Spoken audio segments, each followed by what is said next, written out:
we're going to talk about the evolution of the feature store at Lyft. I remember it was, maybe it was 2021 or something.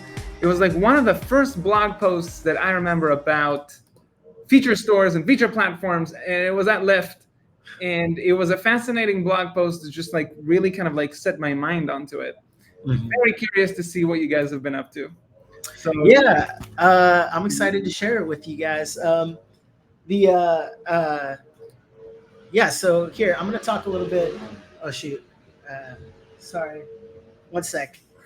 is that the mother duck? Is the The crocodile coming? Yeah.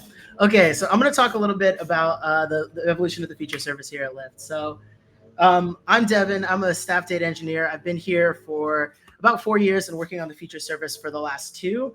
And so I'm just going to tell you a brief overview of what our feature platform looks like today, some of the problems that we've had with this mature feature service, what are some of the solutions that we've done to address these problems, and some of the conclusions that hopefully can be useful to you guys going forward. And I think some of these themes will sound really familiar considering what was just discussed on the panel. So this is a quick little overview of what our feature service does. So basically, users are able to configure a feature as JSON and SQL file in a Git repo. Those configs are then integrated with Amundsen, which is our data discovery platform.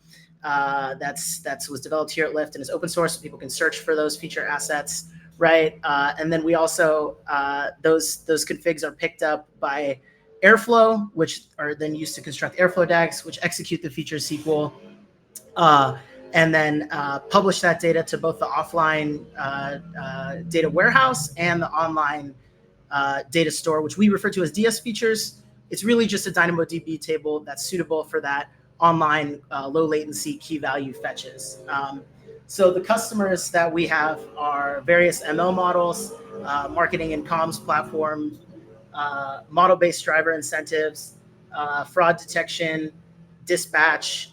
Some of the most critical T0 services that are running here at Lyft are all customers and very highly integrated into DS features. So just double clicking a little bit on what a ML feature actually looks like. As I mentioned, it's a JSON and a SQL file, right? So really anybody who's capable of writing SQL, configuring a JSON file in a text editor, and creating a Git PR is able to configure an ML feature here at Lyft.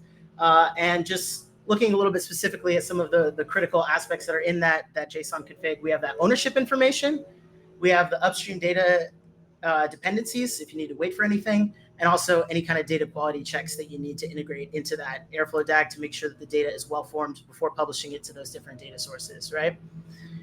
So this kind of leads to a division of responsibilities between the platform and feature owners, right? So feature owners are responsible for everything that's in these files, right? So that's the SQL, the business logic, picking a good data source, configuring that ownership and alerting for things that are the feature owners responsible for, defining, writing good data quality checks, making sure that the blocking ones are blocking and the non-blocking ones are not blocking. And so that stuff really is all the feature owner's responsibility. And the platform should be just responsible for online, offline data sync, making sure that the data goes where it's supposed to be, orchestration, that the Airflow DAG is running as expected, and that data is being fetched at appropriate SLAs for whatever service is calling that, right? So there's 2,400 features that are currently defined on the platform. So really the platform team is not capable of addressing those kind of feature ownership or data ownership responsibilities at scale. So, but because it's so easy to create a feature on our platform, lots of different personas end up creating those features. So the feature platform was initially created, I think, in like 2017, as you mentioned, Adam. So it's been around for a long time, 2,400 features.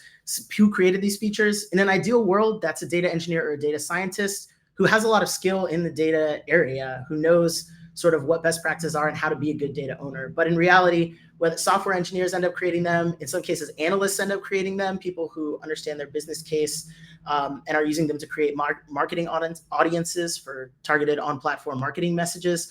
All these kinds of different personas can end up creating features because there's such a low barrier to entry.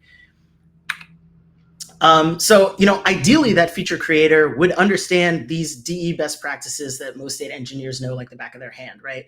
Data contracts, making sure that your upstream data source has commitments for landing time, quality, availability, and all that.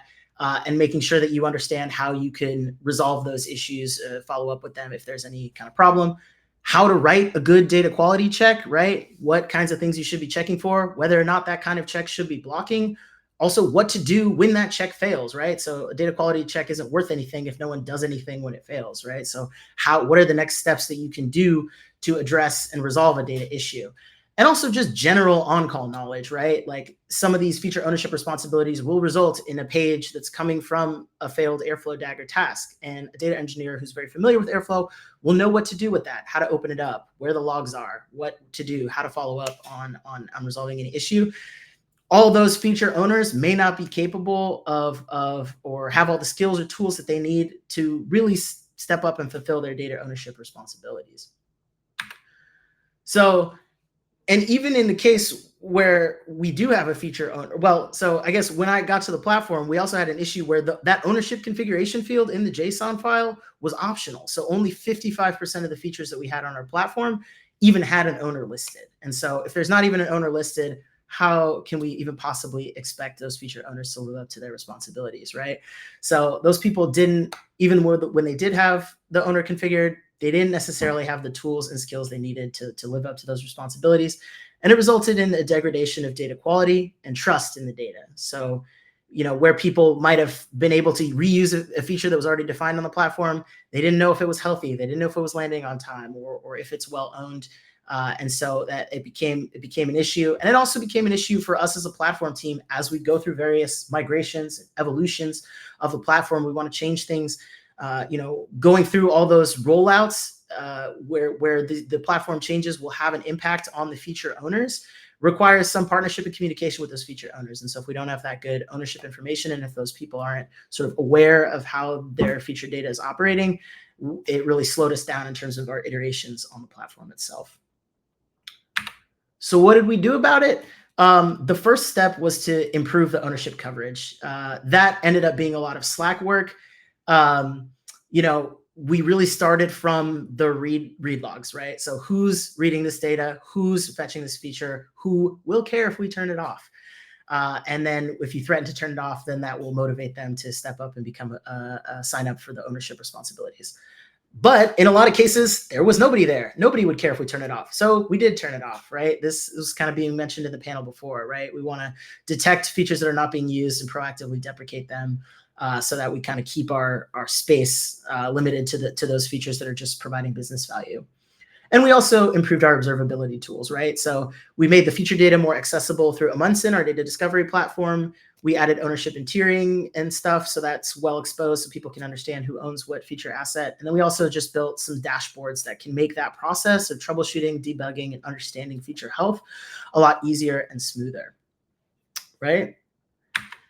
And so basically, the conclusion of this little mini story is that you should definitely try to build good data governance into your platform from the beginning, because if you have that good ownership information and are maintaining it and are trying to make sure that it's staying in alignment with your organizational structure as it changes, you're going to be in a better spot. And you're not going to have to go searching for through Slack to get people to sign up to own new things when they don't really want to.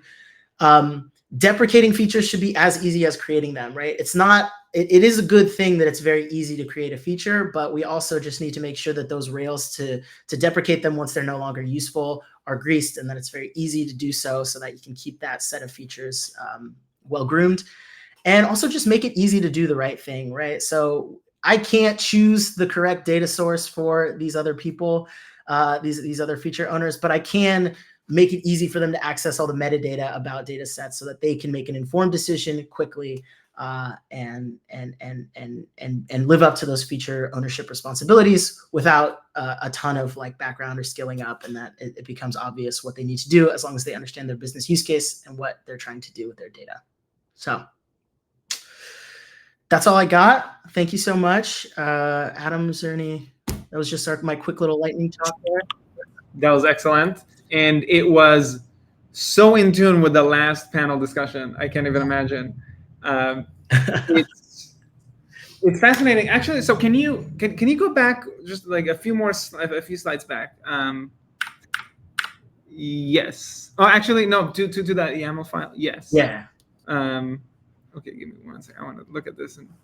So in this case, like, this essentially would solve some of the issues that we were talking about earlier, if imagining that you can actually implement this properly and get full coverage, which is like being able to tell which models are dependent on which other models, which features are related on which other features. And then the moment that you see some features never being relied on by anybody, then you would imagine that at least it's you have more confidence in being able to turn it off and to discard it. Yeah, that's definitely the approach that we took. I didn't talk as much in this platform about that kind of observability layer, but because everything in this config is like is ownership config that has to be manually updated by the feature owner. So like I think we all understand the limitations of having ownership metadata like that, because people leave, people change, people, you know, who knows if that email list that you put in there is even still valid, and maybe that team got reorged out of existence, right? So you do need to have that automated observability into who's fetching the data. The way that we have it at Lyft is we basically we can't fire an analytical event on every read activity, but on a sample of like 1/1000th of fetches to the DS features online data store, we just fire an analytical event that tells us what service is calling that and who's reading it. So we have some signal that tells us who's actually who fetching that data, and that's kind of the baseline of our visibility into that read activity, because like. It's just a Dynamo database, but it does go through our SDK, and it does you have to refer to the feature registry to get the feature by name. So sort of in this DS features layer, we have an opportunity to capture a little bit of information about these read calls that are happening. Yeah. Okay. So that's interesting. I wasn't even thinking about that. You're saying there's at least a couple of different ways you can go about it. The first one is to just be very explicit about who is consuming what based on what they're telling you. They sign up, they register, they say, this is my model, and it's consuming this other model or output from another model. This is when they promise you what they're going to do with it. But then you're saying there might be situations where this is insufficient. You still want to see, based on that model, who's the one that's reading from it. And you're saying you've wrapped up the way to even make calls in the first place so that you have some aspect of observability. Absolutely, because I think that, Lyft, you know, what's the average tenure of a software engineer in this industry, right? Like 2 years or so, something like that. This feature service has been around for 7 years. So there's obviously relying on the knowledge of an individual person to say what the dependency structure is going to decay over time as your platform matures. So, yeah. Devon, thank you very much for coming and sharing all of the incredible things you guys are up to.